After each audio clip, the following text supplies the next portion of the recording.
தஞ்சை அரண்மனை வளாகத்தில் உள்ள கைவினைப் பொருள் தொழில் கூட்டுறவு சங்கத்தில் நவராத்திரி கொலு கண்காட்சி துவங்கியுள்ளது. தஞ்சை அரண்மனை வளாகத்தில் உள்ள கைவினைப் பொருள் தொழில் கூட்டுறவு சங்கத்தில் ஆண்டுதோறும் நவராத்திரி திருவிழாவை முன்னிட்டு கொலு கண்காட்சி மற்றும் விற்பனை நடப்பது வழக்கம்.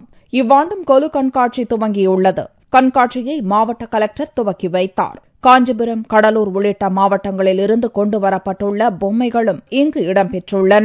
நாங்க 25 வருஷமா பொம்மைகள் வச்சுட்டு இருக்கோம். ரொம்ப பெருசா வைக்கிறோம். ஒரு பார்க்கு எல்லாம் வைக்கிறோம். இந்த விசிட்ஸ் என்னன்னா இந்த பொம்மை எல்லாம் பண்றவங்க எல்லாம் ரொம்ப கலாக்காரங்க. அவங்களுக்கு ஒரு தொழில், ஒரு வருமானம் வரும். நம்ம பொம்மை வச்சிருந்தா நம்ம கலை, நம்ம சம்ஸ்கிருதி எல்லாம் நல்ல முன்னாடி போகும். அதனால நான் தசரா பொம்மை வச்சுட்டு இருக்கிறேன்.